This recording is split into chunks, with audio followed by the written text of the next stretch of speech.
I completely forgot about this stupid thing that I did, but I love the fact that I did it, and it's crazy that I forgot it because it's just the most Nick thing you'll ever hear, and you'll probably laugh at it.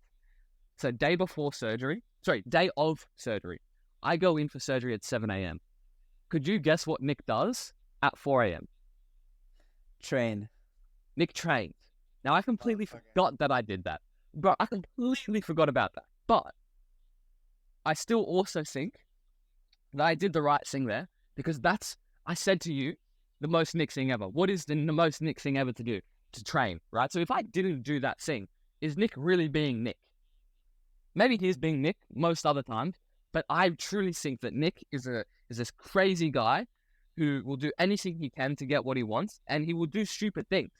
But also, I do think that believing that and actually doing that, because a lot of people believe those things, but they don't reinforce it, right? If I was to say to you that I'm a kangaroo, but I still walk around on my 2 feet, well, I'm never going to be a kangaroo, but I can pretend to be a kangaroo pretty well. If I start jumping around with my paws like this, then I've got more reason to say I'm a kangaroo than if I was walking around just like this.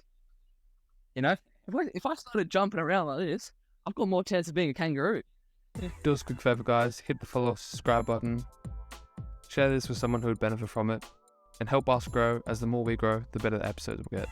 Thanks, guys, for helping us. And let's get into the episode. What's up, guys? You know, you remember this voice? It's been a long time, but I'm back. Just for the guys who don't remember me, Valentin, the pro athlete and businessman. Yes. And they... Okay. And also there'll be a bit of lag. I had this last night.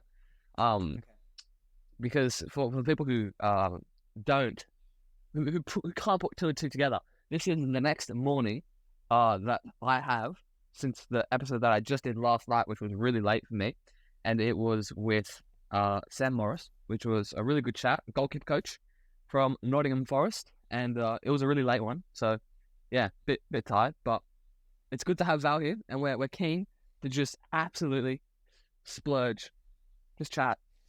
Nick and me haven't spoken in a long time, actually. I think it's been 3 months. There have been a lot of positives and negatives on both sides, I reckon. Yeah. But let's definitely jump straight into it. Should I start off thing, my mate?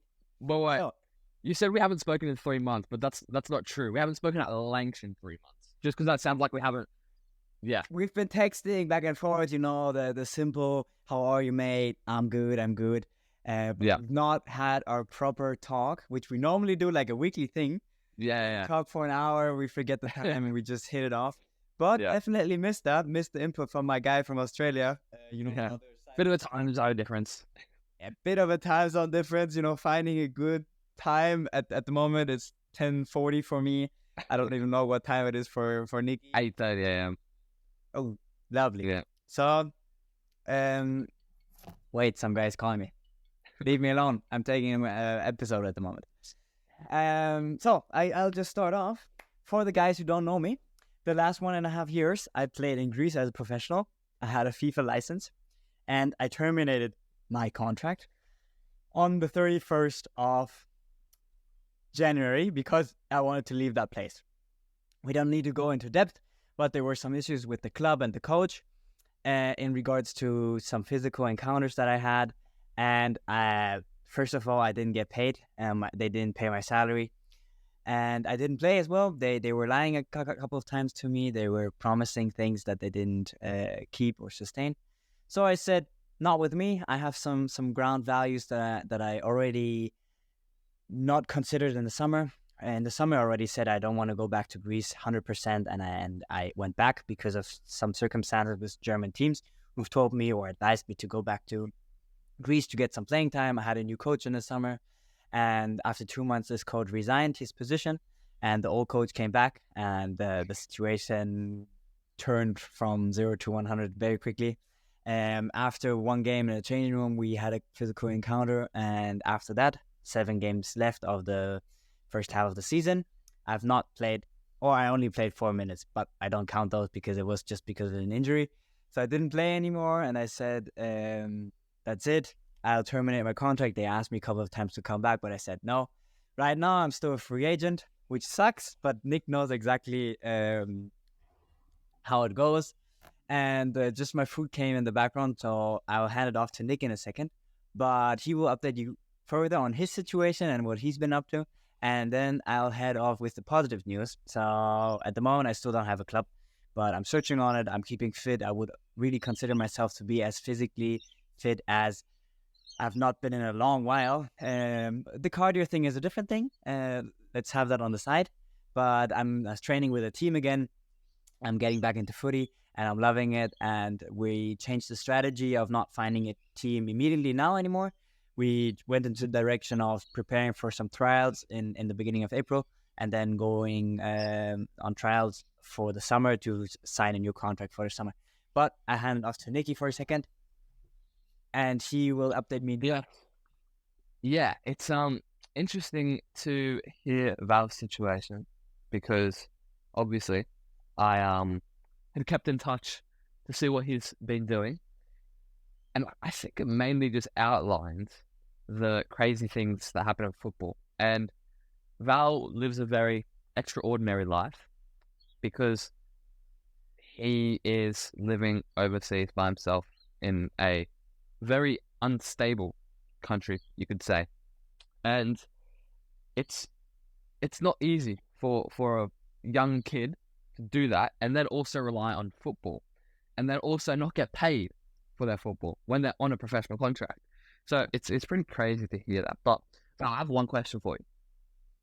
Whilst you're eating, how often are you actually training at the moment by yourself?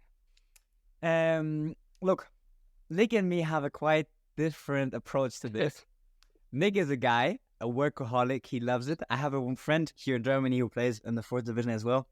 He would be the perfect training partner of Nick Kratodril. You know why?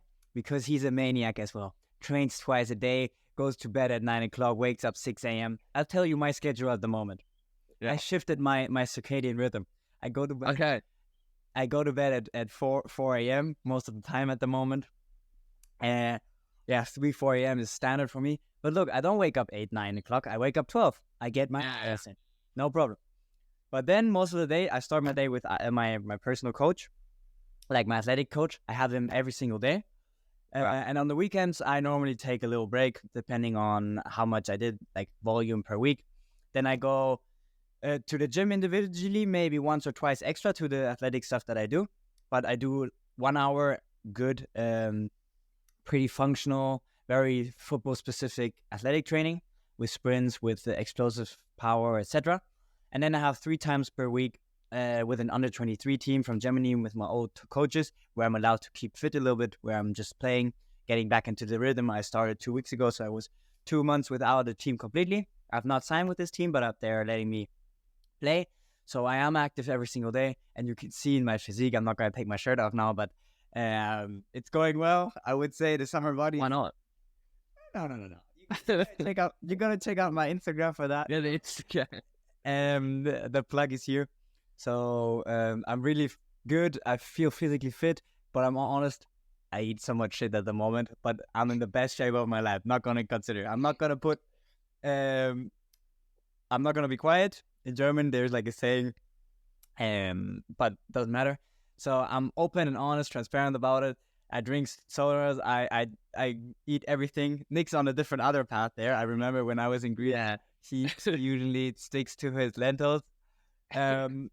But this just works for me, and I'm fucking loving it because I'm mentally in a good place. Like I'm not restricting myself, which I always have a problem with. I don't like restrictions. I'm fit. I know there's going to be a new opportunity for me in the football world, and I just got to be there and be fit. I already noticed today I went to my first High Rocks training. I don't know if you know High Rocks. Yeah. I saw that Nicholas Bauer. He does High Rocks, right? Yeah, he does High Rocks. It's like a CrossFit championship competition. Yeah. It's fucking tough. I'm not gonna lie. Sorry for what actually is it that?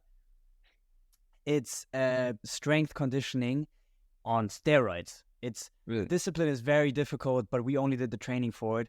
It's 56 minutes of non-stop, without breaks, hit intervals. It's like 3 minutes. All right. Squats, 3 minutes ball slams, 3 minutes skiing, 3 minutes runs, 3 minutes sled push, and then 1 minute in between, which is the break where you do a core exercise. Bro, I was dying. How do you actually compete in it though? What? How do you actually like compete? Like, how do you get a winner in that? It's on time. So you run 1 kilometer, then you do one exercise. You run 1 kilometer, 1 exercise. It's 8 kilometers and then 8 different exercises, and it's tough. It's like 100 meter lunges with a 20 kilo-pound bag on your back. It's 100 med ball slams. It's squats. It's quite difficult. But back to you. I want to get some more updates because I want to eat my burger as well. Yeah, true. I'll give you some time off camera. All right. So, where are we? At the moment, I mean, most of the viewers, to be fair, probably know where I'm at, if we've got any. But basically, the past few months have been pretty hectic for me. That's my dog in the background. The past few months have been pretty hectic for me, as you know yourself. But I guess to go into the football side, I've been all around maybe a 3-hour vicinity around where I live. I basically live in the center of 2 big footballing hubs, and I spent the first few months when I was back in Australia in the highest one in Australia, the highest level of football, and I had 3 different offers from teams in that league, and it's like probably comparable to like the Regionalliga West. And then I was only offered a position as like the second choice goalkeeper in all of those teams, which, to be fair, is probably a fair judgment of where I would be, because I don't have men's experience under my belt. But I then was thinking, okay, well, I probably want to be the number 1 at a club, and I then went to the other football hub near me, and it's a little bit lower. It's maybe like a Regionalliga, like Nord, kind of, where the quality is good still, but you probably can play there at a lower level. So I ended up signing with a team there. To be honest, I'm actually still not the number 1. I was hoping that I would be the number 1, but I still don't have enough men's experience, so I've got to work my way up a bit more. Yeah. So like they told you were not the number 1, but they wanted to bring you in as number 1? Yeah, well, I was assuming that I would be, but I'm not experienced enough to be the number 1 yet. I honestly don't think that, it's far. I think that technically I'm the best there. I think that all of the other goalkeepers would agree with that as well. But I don't have the experience to play. I also, bear in mind, I haven't played consistent games in 6 months because of the surgery, and then everything else that came after that, being a free agent and whatnot. I hadn't played games consistently in 6 months, and even then it was pretty rigid for that last year, because that's when I was at Bayreuth, right? So I was getting only a game every 2 to 3 weeks at Bayreuth. And before that, I was a free agent for 6 months again. So I really haven't played many men's games, and that's yeah. All right, all good. But yeah, so I hadn't really played too many men's games before. So for me, just need to work my way up and continue to get more games, basically. So it's not an easy one. Oh. Look, that's the struggle for a player like us. We are exactly, and we are in our early 20s, and we have never been in a big academy, or had the potential that maybe a different guy in our position had. But it's now up to us to fucking get there. We are not in my situation, for example, a Jamal Musiala. Okay, he was 20 and he was playing Champions League. You're not a fucking Buffon who played with 17, 17, yeah. Yeah, we need to set our own standards in that way. Yeah. We want to improve, and we can only keep increasing our standard by having game time. Like, it's more valuable to have game time than to get paid in like the professional level as a young player. Yeah. In, like, our situation. And I didn't have both. I didn't get paid in Greece in like real money, dinero, if you know what I mean. Yeah. And then they didn't give me any game time because of my one coach who I had a problem with. But Listen, tell me, how has like the situation going back to Australia? You've just paused on my end that you can still hear me. Did you notice anything? Sorry. We're back. Yeah. Yeah. It's a little bit difficult. But would you say anything has changed or been affected to your footballing situation, your skills, or your focus has changed a little bit since moving back to Australia? Has my football perspective changed in the past few months? And honestly, massively. Like the most it's ever changed. Because what happened as soon as I got told by the doctors that they thought I had cancer, I thought I was quitting football. Because I was like, yeah, because there was ever since maybe until a week after surgery, I still thought that I could have cancer because I never got a definitive answer from them. I literally, my mum had to ring the hospital a week later and tell me that, oh no, it's fine. I didn't know because they never told me. So for a good maybe 10 days, I thought that I was never going to play football again. Not because I couldn't, but because it would be too big of a thing. Because I would come back from chemotherapy and whatnot. Like it's thankfully the cancer that they were looking at for me is a very, very high survival rate. So it's almost guaranteed at my age that I'm not going to die. So that's fine. But I also don't think that I would come back. I'd be 21 by the time that I finished all of it. And I don't think that I would have enough time to get back into professional football. And also, I don't think it'd be worth it for me. So I always had that in the back of my mind ever since the reason why I didn't go back to Australia to get the surgery was because I was like, well, it basically means that I'm saying bye to the last 2 years that I've spent in Europe and the 2 years that I've dedicated myself to Europe. So I never wanted to go back for that reason. But that's when I ended up moving to Budapest, as you know. And then I was like, okay, it's not going to work in Budapest because I don't have my citizenship. And guess what I got? I got my citizenship now, of course. But also that does then help me get possibilities to go back there. So that's, it's not be all and end all, but it is still an annoying one. But the way that my perception of football has changed now, and especially with the things that I'm doing outside of football, is if I want to be the best at something, which is what I do want to do, right? I don't, whenever I do anything, I don't want to be mediocre at it. And when I think about it on a very micro level, and I'm thinking about how, okay, I used to not let any of my time go outside of football, but now I am. And I probably can afford to do so because I've spent so much time in football. Basically, my perception's changing with football in terms of the amount of effort and attention that I give it. Now, I'm not saying that I haven't given it the same amount of attention and effort that I've given it previously.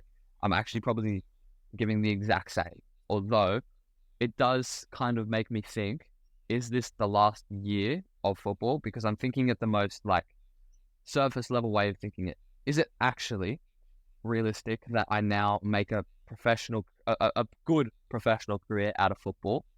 Because I am so far behind. And I do still think, like I've said to you before, I still do think that anyone can make it to a certain level of professional football, and you could be at any, level. And I think that you can make it to that level. But for me, I don't know if that's worth it because I want to do so much more than just be a football player in terms of where I want to go in my life, right? Is it really worth all of that just to play the A-League in Australia or the second division in Australia? Is it really worth all that? I don't, for me, I don't think so because I want to do so much greater things. If I could become the Ronaldo of something else, I'd do it. And this is the thing, right?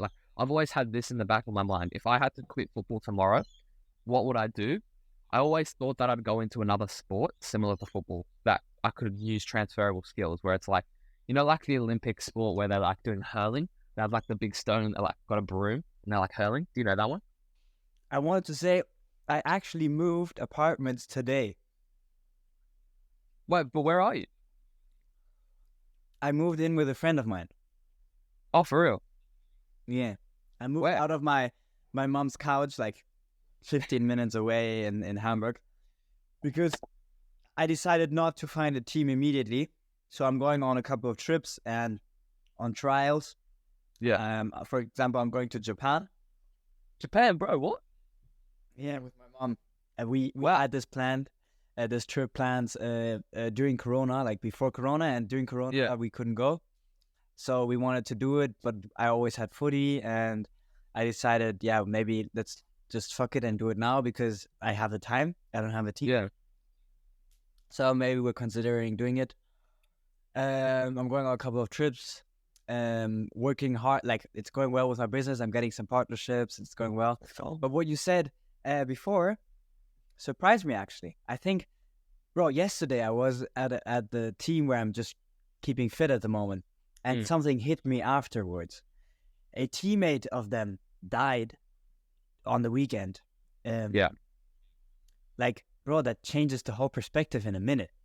I know. And the guy was 21 and he just never woke up from his sleep again.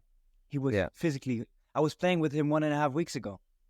Okay, I didn't know him, like, he wasn't a very good friend, but bro, still, that changes a lot.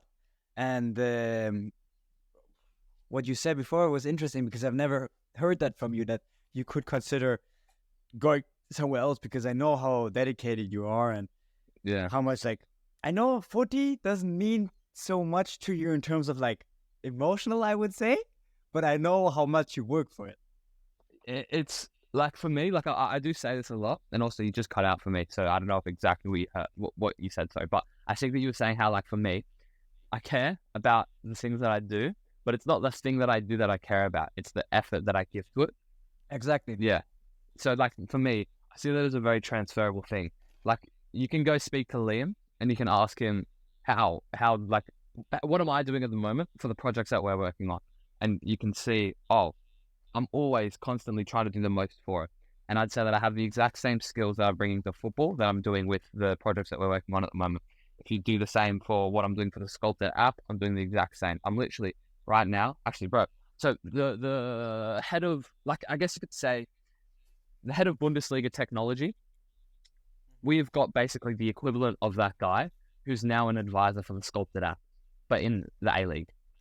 So, bro, it's amazing. I feel so, like, privileged that LinkedIn has actually got me such great connections. And I was really, really fortunate to meet him. And he is a really, really great guy. He's helping me with so many things. He's literally, we have like calls every few nights, and he's just teaching me what I need to learn to get this app moving, and hopefully by the end of this month we'll have something on the App Store. So yeah, really, really excited. Yeah, I'm excited. So it's really good stuff. But yeah, to the point, like, I do think that a lot of my things are transferable. Like the example that I was giving you before when I was outside and then we got cut out was, I could, like, I've always thought, if I stop football tomorrow and go into another sport, what would it be? And I don't know if I want to do that anymore, if I'm being honest, because now that because I also didn't have the business mind that I have now back then when I had that plan. So my plan was, I quit football in this hypothetical situation, and then I go play an Olympic sport and, you know, win a gold medal in it. Because that's like, the crazy thing is that, like, football is so competitive that it's so hard to make it to the professional level. But in any other, like, sport outside of football, it's not, don't get me wrong, it is hard, but it is a little bit easier to, well, it's much easier to do so, to make it up to a professional stage in, like, let's say, like, javelin or like shot put, because the competition is so much smaller. And also the main reason why people drop out is because, one, they don't want to do it anymore, or two, they can't make enough money off it, right? So if I was able to make enough money outside of it and continue to do it to fund my journey, then I may as well, right? And I'm not counting that out, right? Like, say if I go make, you know, a young $2 million, and then I think, oh, well, also, how about I just go compete in the Olympics? And then I go compete in the Olympics, I'm probably in a better position than most of those other athletes because I'm actually got the money to sponsor myself. So that's like, well, I think I still could do that, but I do need the money there first. So that's kind of where I'm thinking, but it's definitely a shift in not attitude, because the attitude will always stay the same, but it's probably a shift in perspective there. And also, you mentioned the example of the shock that you get when someone in your close vicinity dies, right? And I had the exact same thing with myself, right? When I'm thinking, okay, I could die from this cancer. Thankfully, it wasn't. but that goes through your mind, right? But then additionally, as you know, and as you even told me, I didn't even know about this, was that one of my ex-teammates ended up passing away. And a similar kind of thing, right? Just having a cardiac arrest out of nowhere. It's crazy because it's like, I know this guy. I go through my PayPal every single time and I still see his name and I'm thinking, wow, I can't believe, I was close with this guy. Yeah, it's crazy to think about these things, and it's dark to say, but it's like, who's not to say I'm not next, Yeah. Bro, and sometimes we play with our lives in terms of like, not caring about it or taking it for granted. And these things just put it back into perspective, because your teammate back then, bro, his best friend, his world nearly collapsed. And I don't even want to imagine what would happen to, for example, you or one of my other close friends, how I would feel. I was already emotional attached like yesterday when I just heard the news, and I played with this guy only once, but I didn't even want to understand how the others feel. Yeah, it's so sad. It's so sad. It's a tough one, hey, because it's like, what can we do? What can we do? We're just people on an earth. Everyone's gonna do it one day, and it's sad. Like, how does the family cope with it? How do the close friends cope with it? It's it's crazy. And we also never know what's around the corner, which is the scary thing.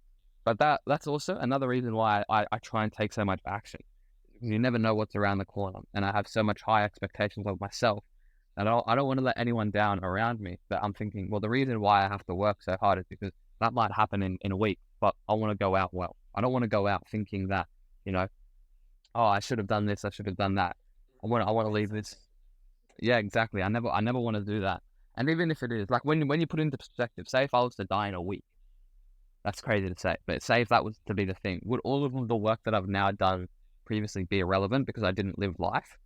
And I think a lot of people would argue that yes, but I would actually still argue that the things that I'm doing now help me become such a better person that I'm actually glad that I kind of didn't live life as people say. Like, I mean, I think you even said it to me before, you need to like live a little bit more. And I'm like, yeah. To be fair, like, compared to most people, I do. But also, I'm also then assuming that I've got, 80 years ahead of me where I'm going to be able to live it out, or, well, another 60 or so, let's say. But we don't actually know. And it is quite morbid. It is quite scary. But like you said, you don't want to have those regrets at that age. Now, talking about regrets, Val, sorry, but before you quickly put in, I just need a quick yes or no answer from you. Japan's like 8 hours away from Australia, so you got to come by. Wait, you've cut out again. All right, I'll start from the beginning because I posed the question in a really good way. All right, so and talking about regrets, Val, we spoke about your trip to Japan. Now, Japan is only 10 hours away from Australia. Would there be any regrets there, thinking, oh, I never went to Australia even though I was really close? That's what I was thinking as well on my way back. I'm coming by Australia. Bro, the link up would be crazy. Do you know, it could be like the 1 year anniversary probably. Actually, it probably would be. Hey, true. It probably would be, because I think it was around this. Oh no, I would have met you. I probably met you this time last year, to be fair. Maybe even a month ago. No, or I contacted you. Yeah, but I think I was actually still in. I think it was before Bayreuth, actually. No, it was before Bayreuth. Yeah. I was already at Bayreuth by now. Okay. Yeah. But we could get a link up going. I could come for a couple of days. Right. I'm here for it. I'm here for it. I mean, the weather might not be the best. But you don't even know how many goals I would put past you, bro. This guy. Crazy. So, the only one way to find out about. There's only one way to find out. And also, actually, Liam, we should get Liam over for a few days because he's only, a young 6 hours away from me. So we bro, I'm here for it. There's rooms in my house. You're welcome to stay here, bro. Where are you at, actually? Like, if you imagine like the best city in the world being Sydney, and then you imagine like a really bad city being like 2 hours away, I'm in the middle. The two football hubs. Yeah. So I'm like in a pretty good spot because you don't want to live in the city, like in Sydney, because you won't get anywhere. But I've got like all the beaches. It's less crowded. There's a lot of like really cool people near me, like really, really cool people. But it's fine. Like it's a pretty nice spot. It's a pretty nice spot. Bro, we're gonna do it like this. I'm gonna look into it because me and my mom haven't booked the tickets yet. We will do. And we're planning it on doing 26th of March. Yeah. 26 months. Until the 2nd of April. My mom would fly back to Istanbul because she has some meetings there. And I would theoretically go back to Germany, but I could do a little schlenker. We call it a little schlenker. Yeah. And bro, but the way back, I'm gonna die. I don't want to say I'm gonna die anymore because it's a little bit strange saying that because just someone died recently yesterday. But the trip's gonna wreck. No, it's not gonna be a nice trip back. Just saying that. Yeah. Okay. So I think flying into Sydney, that's pretty easy. I assume you're probably going to Tokyo, right? Yeah. I think there's some pretty cheap flights, maybe like a few €100, maybe like €300. So yeah, it's pretty easy, bro. I mean, I'm here for it. I'm waiting for Val to come. Look. This year, that's what I wanted to say before. I'll say that afterwards. But this year, I don't care about how much something costs anymore when it comes to experiences, and friends and stuff like that. I rather fucking pay more to see you and to have a good time because we never know. Maybe next year I'm not here anymore, which I'm not. That's actually so true. Wow, that's actually so valid. That's a really good point. And look, if anyone wants to tell me now that you're a free agent, you should be focusing on training and stuff like that, bro. I am. I'm hustling every day. I'm not letting it slip or something. I feel physically fucking great, but I just changed my priority in that sense that I also still want to live. And that's the thing I wanted to say it in the last one. Like after my breakup at the beginning of the year, last year, not this year, my world changed a little bit in that sense that I saw it a little bit more openly, not as focused anymore. Because I think, like what I said before, I'm eating like shit, but I feel physically strong, and that's working for me. I'm working every day on my business, on my physical state, and etc. But I'm still living my life.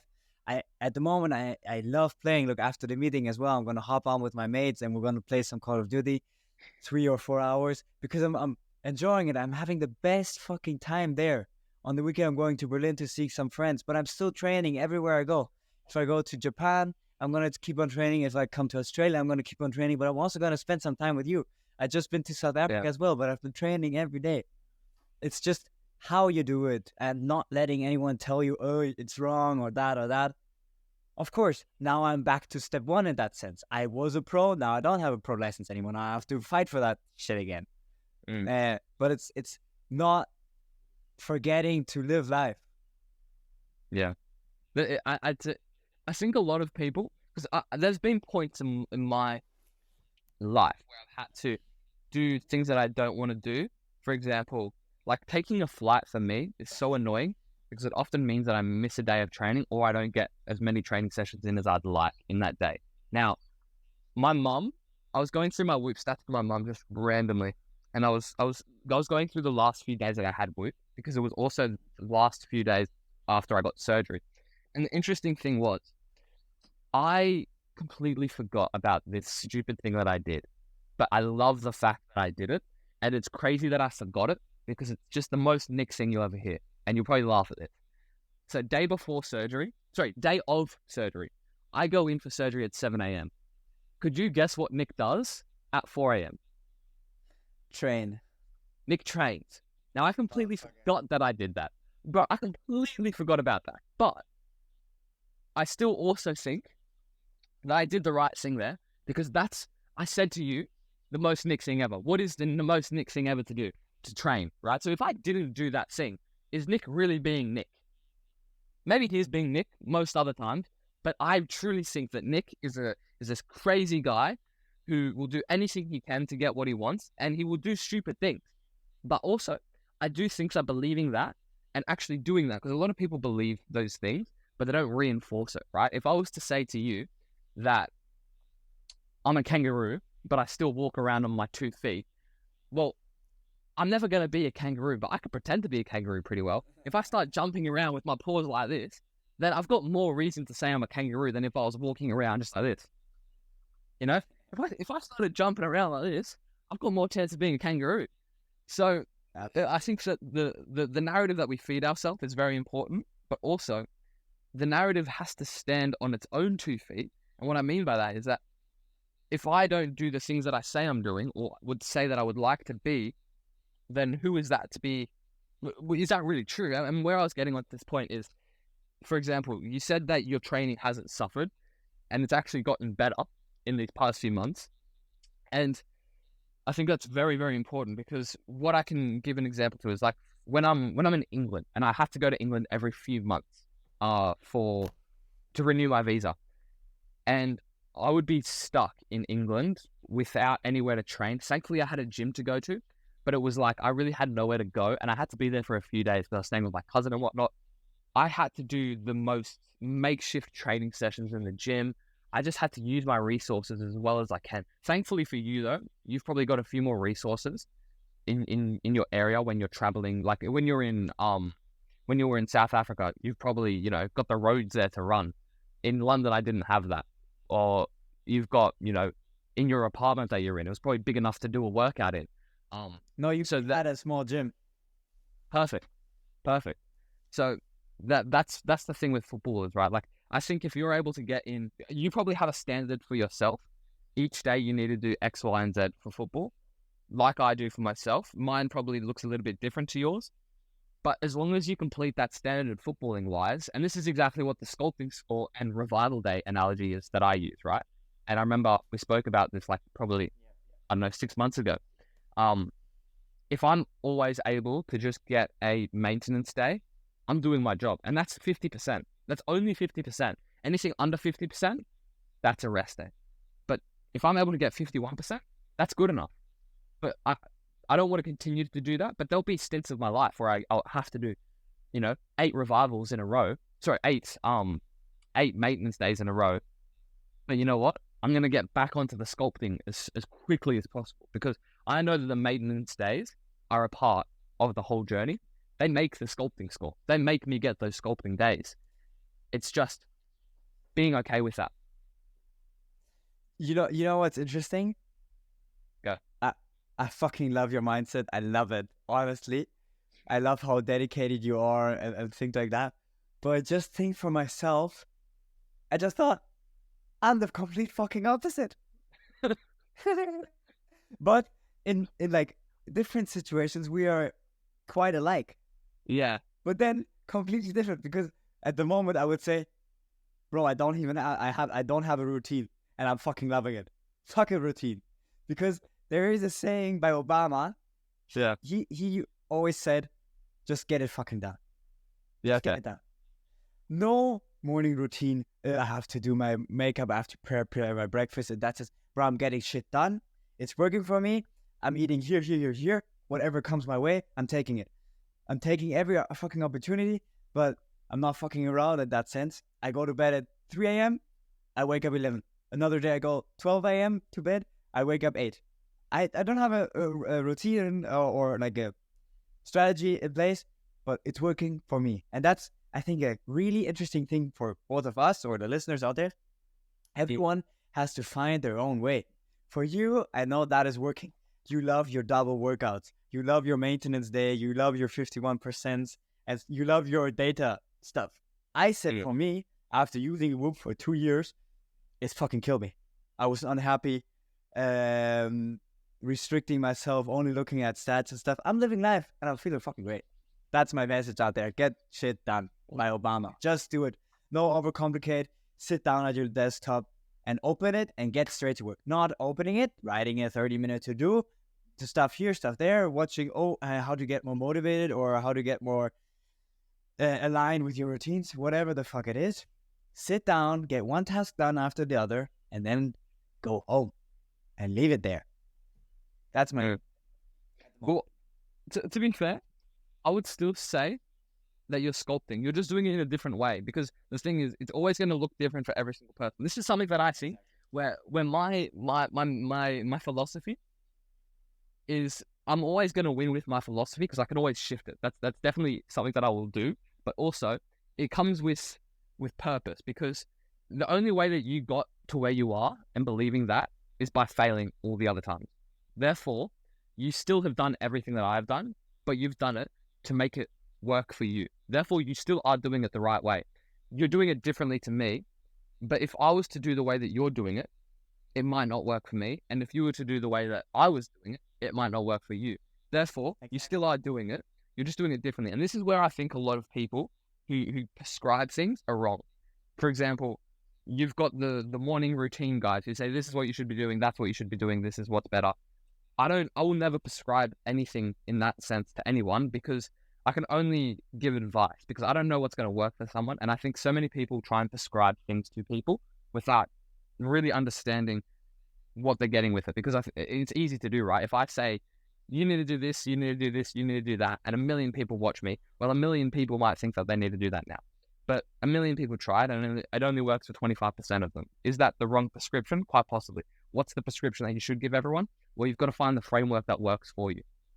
Across every single blanket, for every single person, that's going to match them. Because I don't know what that looks like, but it's just as simple as saying, you have to find what works for you. There's probably a standard that you have to achieve at the very, very surface level. And I think you reach that, right? You're not getting worse by not training. You are still training, and you're getting better. That's the standard. You still have to get better, but you're doing that. It's different to me. It's going to be different to the next guy as well. But you still have to reach that standard and that threshold. One thing I also have to say is, let's look at my I run a business, and like, I would not say it's successful yet, but it's getting there. Like, I'm working on it every single day, and I am a professional athlete in that sense. We have those two things. But often what is neglected is you as a person yourself, your happiness, your mental state, and stuff like that. So for me personally, you need to try to balance it all. Because sometimes overtraining or pushing it, you should push it hard. I'm not saying you shouldn't, because you need to build a mental framework and whatever. But sometimes I think we neglect our mental state because we're pushing it too far in one sense. I'm not working 12 hours on my business and then 6 hours or 3 or 4 hours physically on one day. That's too much for myself. So I said, because I believe in the long run, this will stagnate my performance overall in both areas.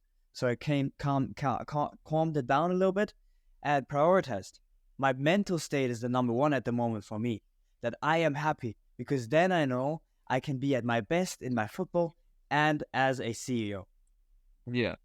I think that's also the framework that you give, right? For me, the framework that I give is very purposeful, because I want to live a very, very successful life. Now, I'm not saying you don't want to live a successful life, but you also have different priorities than me. And I think that our priorities as a young kid, they start from here. Like, I've got all of these priorities that I'm trying to hold, but as you get older, those priorities will thin out. And you are older than me, but I also think that you're maybe, it's not much. It's not enough to say that I've got all these priorities, but Val's got these priorities. That's not the difference there. But I would say that I think that I'm immature in social life, but I also have done that on purpose, because I've also realized that the people who I want to be like quite often are immature in the social aspect. But what I mean by the priorities are also different is that you may not want to ever be immature in social life, which is completely fine. But for me, I'm okay with that. And that's a sacrifice thing. But also, you might sacrifice something that I would never sacrifice, right? So, for example, you might say, I won't train today because, my sister's getting married and I can't miss a wedding. But I would wake up before the wedding, do a training session to make sure that I don't. You know, there's these different things that we prioritize. Who's wrong, who's right? No one's wrong or right in that situation. Exactly. But the narrative that we feed to each other is important. Yeah. I think also that's a very interesting point, the social aspect. No, I forgot. I forgot my fucking point. Typical on me. That's what I want to say. Look, I know you want to be the fucking best in whatever you do, in terms of football or building an app or whatever. Look, maybe this is controversial. I don't give a fuck if I'm the best or not. I'm not saying I'm not ambitious, because I still want to play, for example, Bundesliga or second Bundesliga. That's my goal in the next 5 years, playing second Bundesliga in Germany. That's my fucking goal. But I don't want to be number one. You know why not? Why? First of all, the social aspect. I still want to live my life to what I want to do. Yeah. Well, look at the Cristiano Ronaldos. Look at the Mbappés. They are where they are because they sacrificed some things, but they don't have a private life anymore. Yeah. I still do want to have a private life in some sense. I share a lot on social media. I have no problem with it. I do daily vlogs on TikTok, for example. Many people. And he's doing well. Exactly. Many people know a lot about me right now, but not everything. I only show 10%, and I want to keep that. And I want to enjoy life. I want to be with friends and vacation and stuff like that. But a Cristiano Ronaldo, an Mbappé, or a top 6 Premier League star, he can't go to a restaurant in London without booking the whole restaurant or having paparazzi there every time. Look at Peter Crouch or Andy Carroll. I think it was best scenario. In England, he couldn't go out of the house because he didn't have private life. He moved his situation, his circumstances, his environment to Bordeaux. In France, he was a normal guy. He loved it. He didn't. In England, he had the fame. But in France, he was just one lad, 2-meter lad who ran around playing football. And that's what I want to be. I don't want to be under the top 100 stars. I want to still have a private life. And I still want to be ambitious in football and in the world of business, but want to have it still like a low-key thing. Yeah. It's interesting to hear because it's like, also, I'm glad that you know that, because there's also people who won't know that and then will still act like me, but not put in the work because they still haven't differentiated that I still want these things, therefore I will continue to do the other thing, but that actually is contradictory to it. Like if you were to say, I want to become the next Ronaldo, but then not train as much as you should be, but still think that you're going to become the next Ronaldo, I would say that you're doing very, very, you're doing the wrong thing there. But you purposely know that, okay, you don't want to become necessarily the next Ronaldo, but you still want to become a successful footballer. Therefore, the amount of sacrifice that you give to that will be in proportion to the amount of sacrifice that you want to actually get. And that's your example there. And I'm glad that you know that, because there will be a lot of people who don't know that. And I know that, for example, when I first started playing football, I didn't know that. And now also, it wasn't too long ago, realistically, that I started playing football and started thinking like that. It took me a very short amount of time to realize where I wanted to go. But also, it gets to the point in my life where it's like, as I mentioned to you, is it worth me continuing actually working really, really diligently on the goal whilst leaving stones unturned in other ways? Is it worth it? And the thing about football is that it's a business, and it's a lot of the time down to the opportunities that are in front of you. And I do try and create those opportunities for me as much as possible, right? I try and create my luck. I do try and, tip the ball onto my court, but there's also a degree of things that I can't control. And I do my best to do that, through LinkedIn, through networking, through whatever. But put me in a different scenario. Say if I was a kid in Brazil and I was born into football, and it turns out that my uncle was the coach of, X, Y, or Z football team, and I was in that football, I was in that football world for my whole life. I didn't need LinkedIn. I didn't need that exposure. I got all of that exposure, and then I turned out to be some Edison. That's possible. And I could have still had the same skill levels as I had when I first started, but I was in the right environment at the right time. I didn't need to work as hard as I did. And that's a common story in football, right? Yeah. It's a common one. Yeah.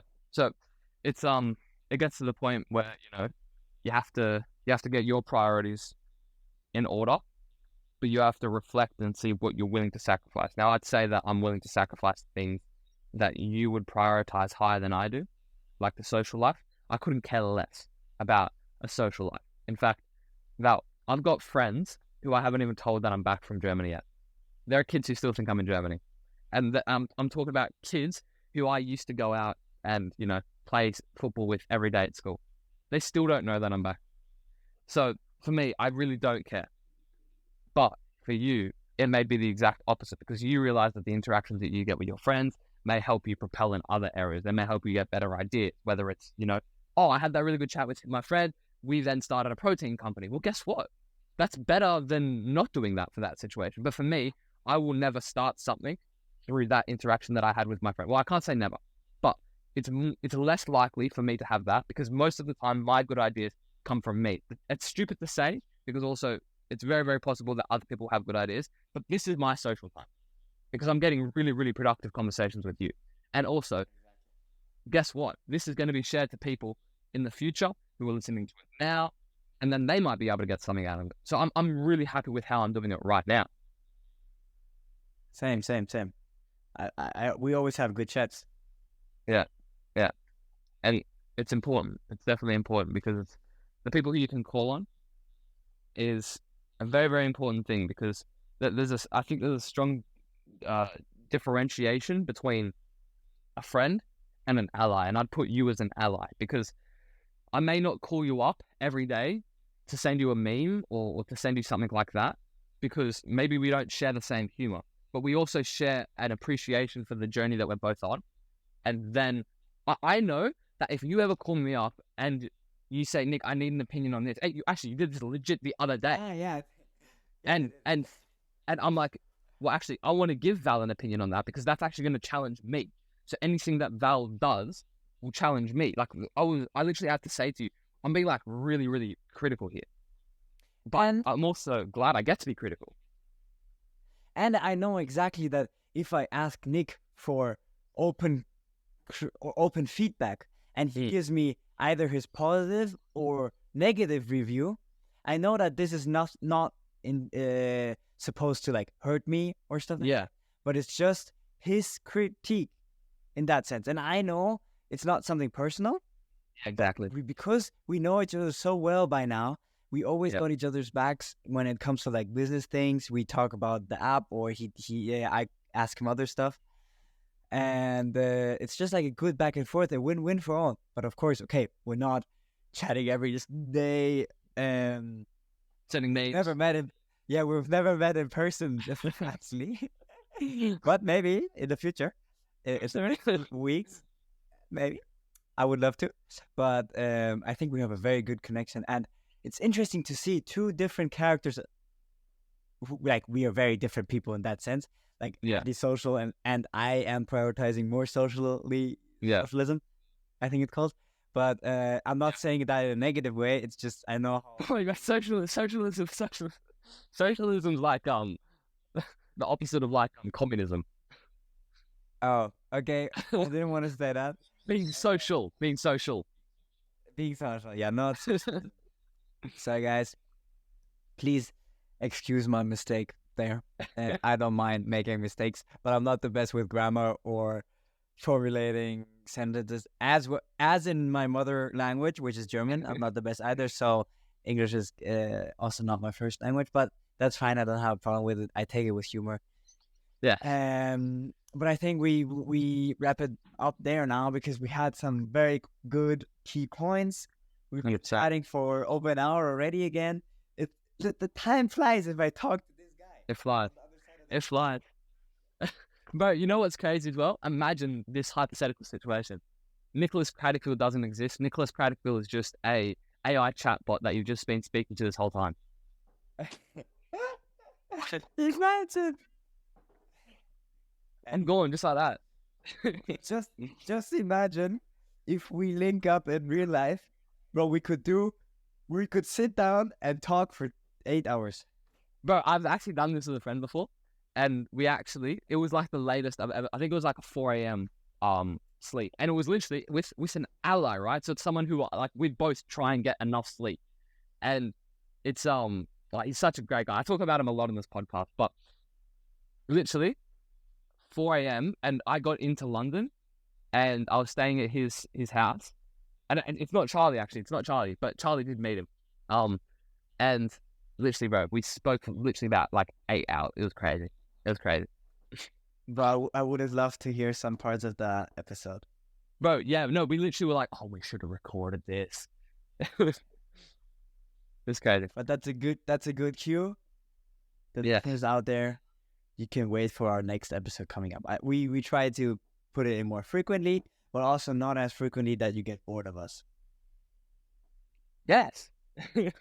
Perfect, bro. Well, awesome. That's how we wrap it up, bro. It was great to speak with you.